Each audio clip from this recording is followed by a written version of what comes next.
Hello friends, मेरा नाम राकेश कुमार और मैं आप सभी का आपके अपने चैनल SR स्टडी 1984 में आपका स्वागत करता हूं। और देखिए, जो मैं आज आपको पढ़ाने जा रहा हूं तो वो है वैदिक काल। देखिए, मैं आपको आज वैदिक सभ्यता के बारे में आपको पढ़ाऊंगा। तो देखिए, वैदिक काल का विभाजन दो भागों में किया गया है। नंबर एक, ऋग्वैदिक काल, जो कि 1500 ईसा पूर्व से 1000 ईसा पूर्व तक इसका समय रहा है। ऋग्वैदिक काल जो है, इसका जो समय रहा है वो 1500 ईसा पूर्व से 1000 ईसा पूर्व तक रहा है। और उत्तर वैदिक काल का जो समय रहा है वो 1000 ईसा पूर्व से 600 ईसा पूर्व तक रहा है। ठीक है। मैक्स मूलर ने आर्यों का मूल निवास स्थान मध्य एशिया को माना है। मैक्स मूलर ने आर्यों का जो मूल निवास स्थान है वो मध्य एशिया को माना है। इन्होंने यह माना है कि जो आर्य भारत में आए वह मध्य एशिया से आए हैं। आर्य सर्वप्रथम पंजाब और अफगानिस्तान में आकर बसे थे। ये प्रश्न जो है कई बार एग्जाम में पूछा गया है कि आर्य सबसे पहले जब अपने यहाँ से आए, जब मध्य एशिया से आए तो वे कहाँ पर आकर बसे, तो वे भारत के अंदर पंजाब और अफगानिस्तान में आकर बसे थे। उसके बाद देखिए, भारत में आर्यों की जानकारी ऋग्वेद से मिलती है। ठीक है। इस वेद में आर्य शब्द का उल्लेख 36 बार हुआ है। देखिए, भारत में आर्यों के आने की जानकारी, आर्यों के आगमन की जानकारी किस वेद से मिलती है? ऋग्वेद से मिलती है। और इस वेद में आर्य शब्द का उल्लेख पूरे 36 बार हुआ है। आर्यों द्वारा निर्मित सभ्यता को क्या नाम दिया गया है? वो है वैदिक सभ्यता। क्या है? वैदिक सभ्यता। उसके बाद देखिए आगे क्या है। उसके बाद देखते हैं,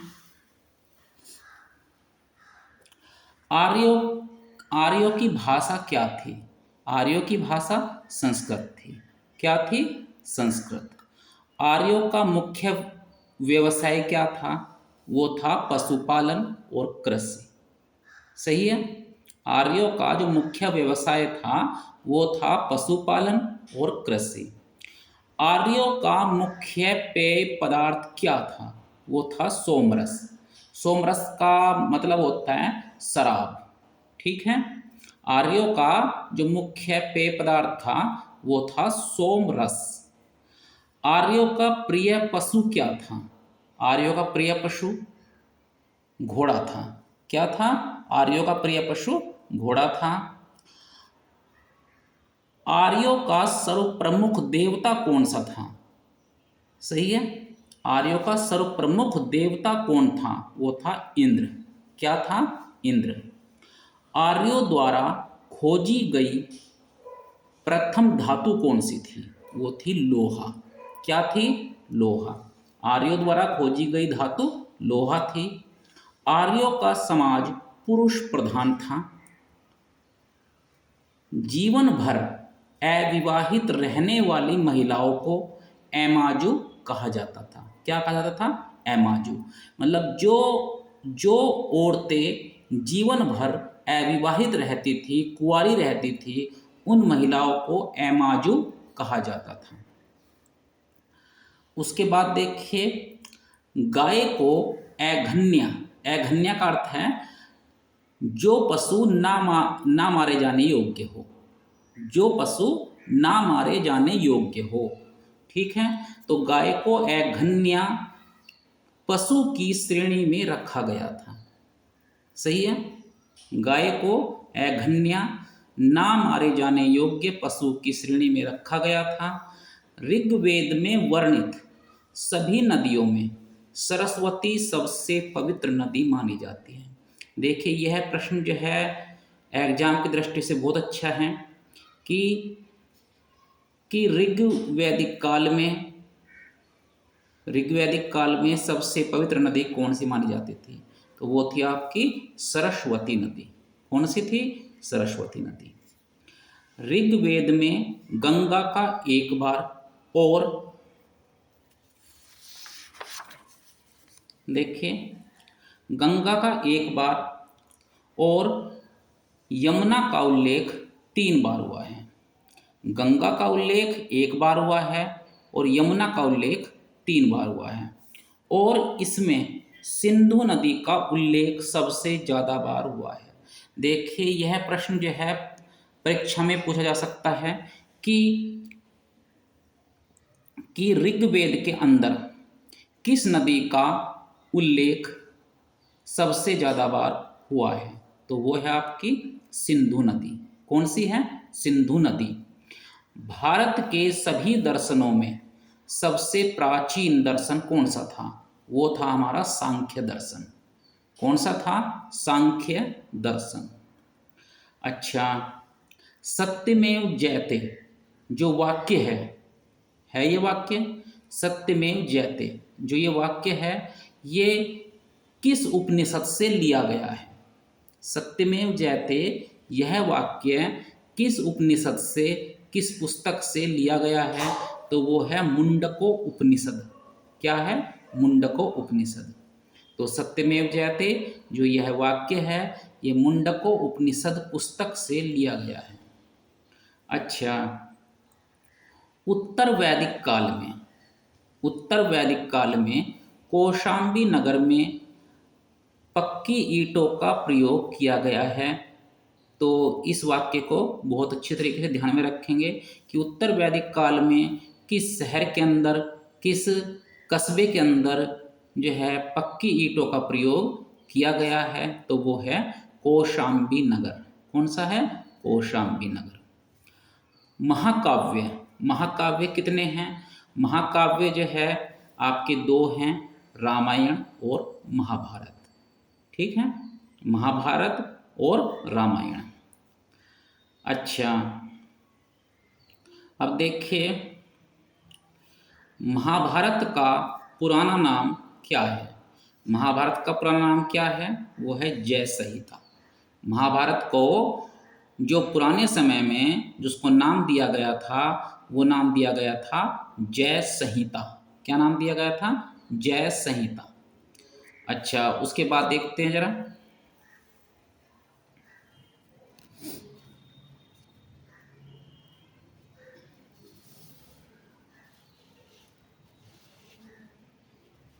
देखिए उपनिषद हैं, जिस तरह से आपके वेद होते हैं, वेदों की संख्या आप जानते हैं कि वेदों की संख्या 4 है। तो इसी तरह से हिंदू धर्म में उपनिषद होते हैं। क्या होते हैं? उपनिषद। ठीक है, उनकी संख्या कितनी है? देखिए, ध्यान रखने वाली बात है कि उपनिषदों की संख्या कितनी है? 108। कितनी है? 108। पुराणों की संख्या कितनी है? 18। कितनी है? 18। अच्छा, अब देखिए, वेदों को समझने के लिए, जो वेद हैं हमारे 4 वेद हैं, उन वेदों को समझने के लिए कुछ वेदांगों की रचना हुई है। तो उनकी संख्या कितनी है? वेदांगों की संख्या है 6। सही है। अच्छा, आगे देखिए, स्वामी दयानंद सरस्वती ने आर्यों का मूल निवास स्थान किसे माना है? तो वो माना है तिब्बत को। किसको माना है? तिब्बत को माना है। स्वामी दयानंद सरस्वती ने आर्यों का मूल निवास स्थान तिब्बत को माना है। और डॉक्टर संपूर्णानंद के अनुसार आर्यों का मूल निवास स्थान सप्त सैंधव प्रदेश, जिसे हम आधुनिक पंजाब के नाम, आधुनिक पंजाब और उसके आसपास का क्षेत्र के नाम से जानते हैं, वो था। तो डॉक्टर संपूर्णानंद ने ये बोला है कि आर्य जो हैं, आर्यों का जो मूल निवास स्थान था वो सप्त सैंधव प्रदेश था। ठीक है। अच्छा, उसके बाद देखिए, आर्य शब्द किस भाषा से लिया गया है? तो देखिए आर्य जो शब्द है वो संस्कृत भाषा से लिया गया है और इसका अर्थ होता है उत्तम श्रेष्ठ व्यक्ति या उच्च कुल में उत्पन्न व्यक्ति। ठीक है, जो व्यक्ति श्रेष्ठ होता है, जो व्यक्ति उत्तम होता है या जो उच्च कुल में पैदा होता है, वो ये आर्य शब्द का अर्थ होता है। अब देखिए यह पॉइंट भी बहुत महत्वपूर्ण है। भारत में आर्यों के आने की जानकारी किस वेद से मिलती है? तो देखिए भारत में आर्यों के आने की जानकारी ऋग्वेद से मिलती है। किससे मिलती है? ऋग्वेद से मिलती है। ऋग्वेद में आर्य भारत के अंदर कब आए, कब नहीं आए, इन सब बातों की जानकारी जो है आपके ऋग्वेद में मिलती है। आर्य सभ्यता को वैदिक सभ्यता का नाम दिया गया है। किसका नाम दिया गया है? वैदिक सभ्यता का नाम दिया गया है। आर्य सभ्यता ग्रामीण सभ्यता थी। देखिए जो आपकी हड़प्पा सभ्यता थी, वह आपकी शहरी सभ्यता थी। क्या थी? शहरी सभ्यता। लेकिन आर्य सभ्यता जो है यह आपकी ग्रामीण सभ्यता थी। अच्छा, इसके बाद में देखिए आगे पढ़ते हैं। ये देखिए आज हम ये जो आपका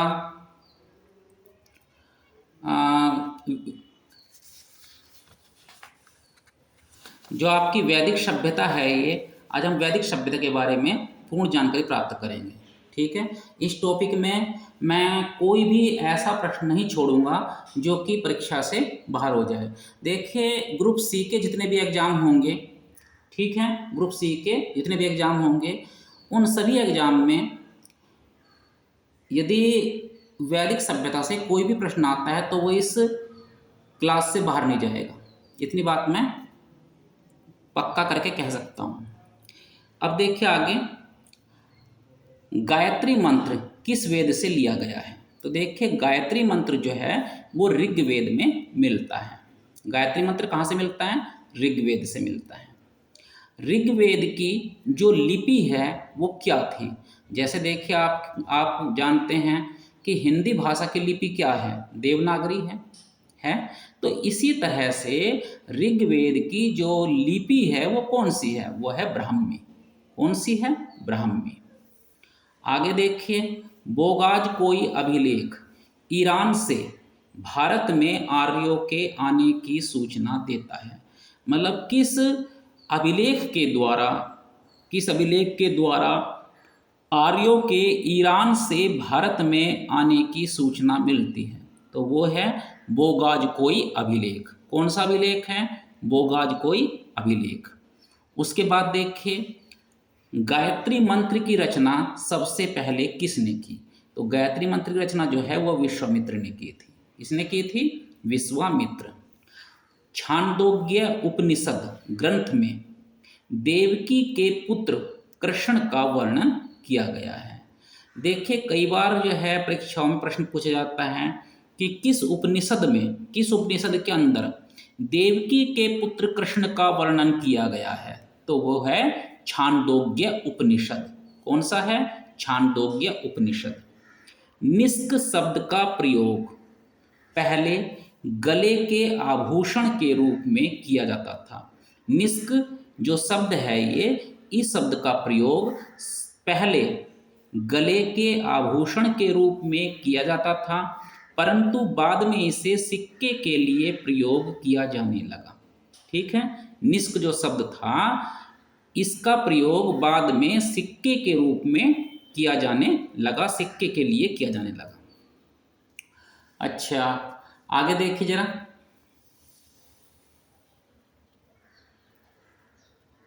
देखिए वैदिक साहित्य में व्रीहि शब्द का अर्थ क्या है? चावल। क्या है? चावल। जो वैदिक साहित्य हैं, जो वैदिक पुस्तकें हैं, उनमें व्रीहि शब्द का अर्थ चावल है। और गेहूं के लिए गोधूम शब्द का प्रयोग किया जाता है। गेहूं के लिए गोधूम और चावल के लिए व्रीहि शब्द का प्रयोग किया जाता है। भारत में आर्य कब आए? तो देखिए, भारत में आर्य जो है 1500 ईसा पूर्व में आए थे। ठीक है, क्योंकि जो वैदिक काल आपका स्टार्ट हो रहा है वह 1500 ईसा पूर्व से हो रहा है। आप जानते भी हैं इस बात को कि भारत में जो है जो वैदिक काल है वो 1500 ईसा पूर्व से हो रहा है।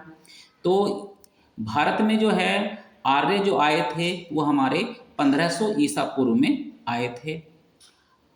अथर्ववेद, अथर्ववेद में कुरु के राजा, कुरु एक जनपद है, ठीक है, उस समय एक जनपद था पुराने समय में। देखिए, अथर्ववेद में कुरु के राजा परीक्षित का उल्लेख किया गया है, जिन्हें मृत्यु लोक का देवता बताया गया है। देखिए, अथर्ववेद जो कि वेदों में सबसे बाद का वेद है, ठीक है, इस वेद के अंदर जो राजा परीक्षित है उसको जो है मृत्यु लोक का देवता बताया गया है। आगे देखिए, वैदिक काल में आर्यों के अधिकांश युद्ध किस बात को लेकर होते थे? यह प्रश्न भी जो है देखिए बहुत अच्छा है। वैदिक काल में आर्यों के जो अधिकांश युद्ध होते थे, ज़्यादातर जो युद्ध होते थे वे किस बात को लेकर होते थे? तो वो होते थे गायों को लेकर, क्योंकि उस समय गाय सर्वोत्तम धन मानी जाती थी।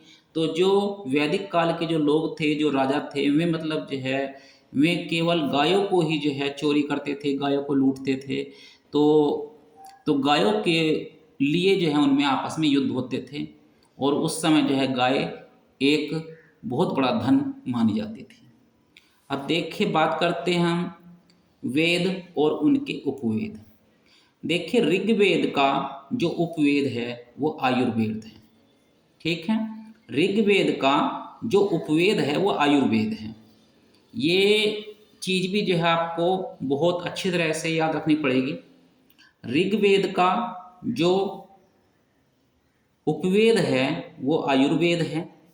यजुर्वेद का जो उपवेद है वो है धनुर्वेद। क्या है? धनुर्वेद। सामवेद का जो उपवेद है वो है गंधर्ववेद। सामवेद, ठीक है, सामवेद का जो उपवेद है वो है गंधर्ववेद।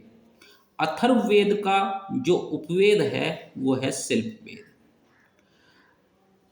अच्छा, कुछ जानकारी मैं इसमें भले ही मतलब जो है देखिए इस कंटेंट में ये चीज़ नहीं लिखी हुई है, लेकिन मैं आपको फिर भी यह जानकारी देना चाहता हूँ। वैसे मैंने पिछली वीडियो में जो है आपको वेदों के बारे में आपको समझाया हुआ है, ठीक है। भारतीय इतिहास के स्रोत टॉपिक नाम से एक वीडियो है मेरी, जो कि आपको यूट्यूब पर मिल जाएगी। तो उसमें जो है मैंने आपको इन सभी चीज़ों के बारे में बताया हुआ है, लेकिन मैं फिर भी बताना चाहता हूँ। तो देखिए, ऋग्वेद जो है इसमें ऋचाओं का संकलन है। क्या है? ऋचाओं का संकलन है। जो यजुर्वेद है इसमें यह एक ऐसा वेद है जो कि गद्य और पद दोनों में है। इसमें गद्य भी है और पद भी है, ठीक है। अच्छा, सामवेद जो है ये सामवेद इसे गाया जा सकने वाला, गाए जा सकने वाले वेद के रूप में जाना जाता है, ठीक है। इसे गाए जा सकने वाले वेद के रूप में जाना जा सकता है। अथर्ववेद में जादू टोना, अंधविश्वास और रोगों के निवारण आदि के बारे में बताया गया है। अथर्ववेद को जो है जादू टोने का वेद भी कहते हैं, ठीक है। अच्छा, उसके बाद में देख लेते हैं हम। देखिए, अब आते हैं वैदिक सभ्यता में प्रमुख दर्शन और उनके प्रवर्तक व्यक्ति कौन थे, उनको चलाने वाले कौन थे। तो देखिए, एक दर्शन है चावार्क। क्या है? चावार्क। चावार्क दर्शन के प्रवर्तक जो है आपके चावार्क ही थे। क्या थे? चावार्क थे। चार्वाक दर्शन के प्रवर्तक चार्वाक थे। योग दर्शन के प्रवर्तक पतंजलि थे। सांख्य दर्शन के प्रवर्तक कपिल थे। सांख्य दर्शन के प्रवर्तक कौन थे? कपिल। पूर्व मीमांसा, पूर्व मीमांसा जो दर्शन है उसके प्रवर्तक कौन थे? जैमिनी। कौन थे? जैमिनी। उत्तर मीमांसा के प्रवर्तक कौन थे? बादरायण। कौन थे? बादरायण। वैशेषिक जो दर्शन था उसके प्रवर्तक कौन थे? कणाद या उलुक। कौन थे? कणाद या उलुक। न्याय दर्शन के प्रवर्तक कौन थे? गौतम। कौन थे? गौतम। न्याय दर्शन के प्रवर्तक कौन थे? गौतम।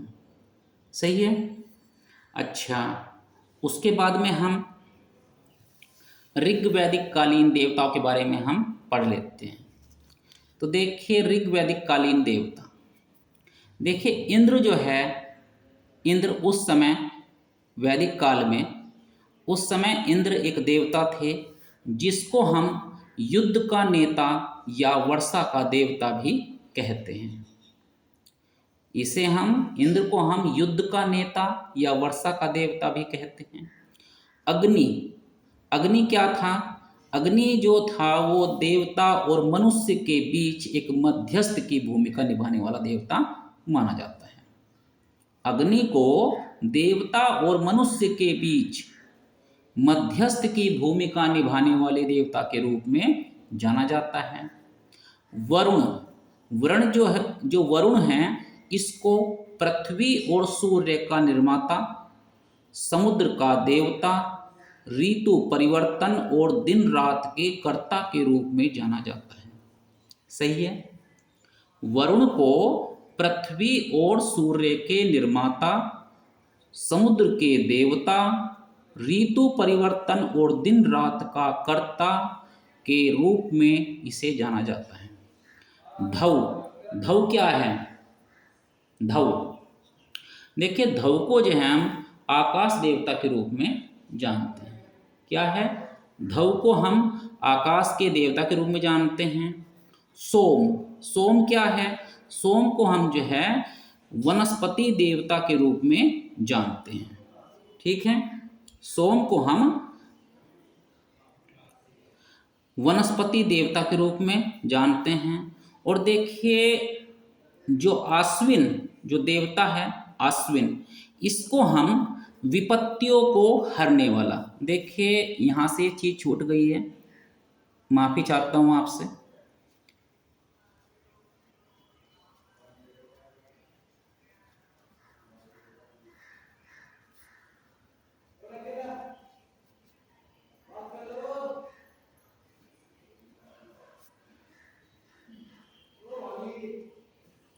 तो देखिए आश्विन, आश्विन को हम विपत्तियों को हरने वाले देवता के रूप में जानते हैं।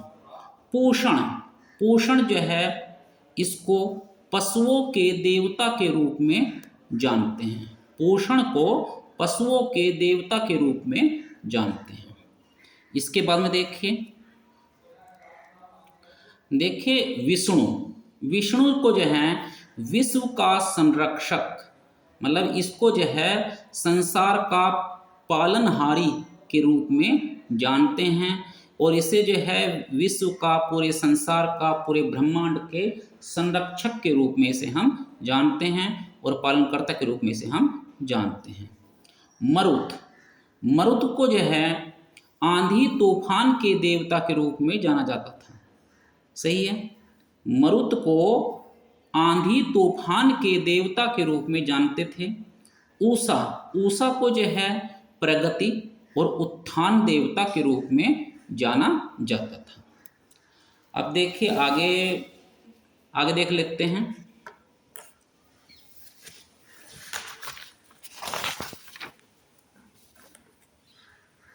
देखिए अब है ऋग्वैदिक कालीन नदियाँ। देखिए ये ऋग्वैदिक कालीन नदियाँ हैं, इधर आपके प्राचीन नाम हैं और इधर आपके आधुनिक नाम हैं। सही है, ये आपके प्राचीन नाम हैं और ये आपके आधुनिक नाम हैं। देखिए वीतस्ता, वीतस्ता को आज के समय में झेलम नदी के नाम से जानते हैं। वीतस्ता जो नदी थी प्राचीन समय में, उसको हम झेलम नदी के नाम से जानते हैं। आस्कनी, आस्कनी जो नदी थी प्राचीन समय में, उसको चीनाब नदी के नाम से जाना जाता है। आस्कनी नदी को चीनाब नदी के नाम से जाना जाता है। परुष्णी नदी को रावी नदी के नाम से जाना जाता है। सतुद्री, सतुद्री नदी को सतलज नदी के नाम से जाना जाता है। विपाशा नदी को, जो विपाशा नदी थी प्राचीन समय में, इस नदी को व्यास नदी के नाम से जाना जाता है। सदानीरा, सदानीरा जो नदी थी उसको इस समय गंडक नदी के नाम से जाना जाता है। गोमती नदी को गोमल नदी के नाम से जाना जाता है। तो देखिए यह प्रश्न भी जो है परीक्षा दृष्टि से बहुत महत्वपूर्ण है। अब देखिए ये कुछ पॉइंट दिए हुए हैं जो कि आपको अच्छी तरीके से याद रखने पड़ेंगे। देखिए जरा, याद रखने योग्य मुख्य बातें तो क्या है? आयुर्वेद, जो आपकी चिकित्सा पद्धति होती है आयुर्वेद, उसका उल्लेख सर्वप्रथम किस वेद में मिलता है? तो वो मिलता है आपके अथर्ववेद में। किसमें मिलता है? अथर्ववेद में। आयुर्वेद का जो उल्लेख है सबसे पहले अथर्ववेद में मिलता है। उसके बाद गोत्र शब्द का प्रयोग सबसे पहले किस वेद में हुआ था? तो गोत्र शब्द का प्रयोग सबसे पहले ऋग्वेद में हुआ था। अथर्ववेद में जादू, जादुई माया और वशीकरण का वर्णन मिलता है। किसका वर्णन मिलता है? अथर्ववेद में जादुई माया, जादू टोना, वशीकरण, ठीक है, और रोग निवारण आदि के बारे में इसमें दिया गया है। तो देखिए मैंने आज आपको वैदिक सभ्यता के बारे में मैंने आपको बहुत अच्छी अच्छी बातें बताई, और परीक्षा की दृष्टि से यह वीडियो, उम्मीद करता हूं कि यह वीडियो बहुत ही ज़्यादा आपके लिए हेल्पफुल साबित होगी। तो यदि मेरी वीडियो आपको अच्छी लगी हो तो प्लीज़ वीडियो को लाइक करें, चैनल को सब्सक्राइब करें और शेयर करना ना भूलें। धन्यवाद।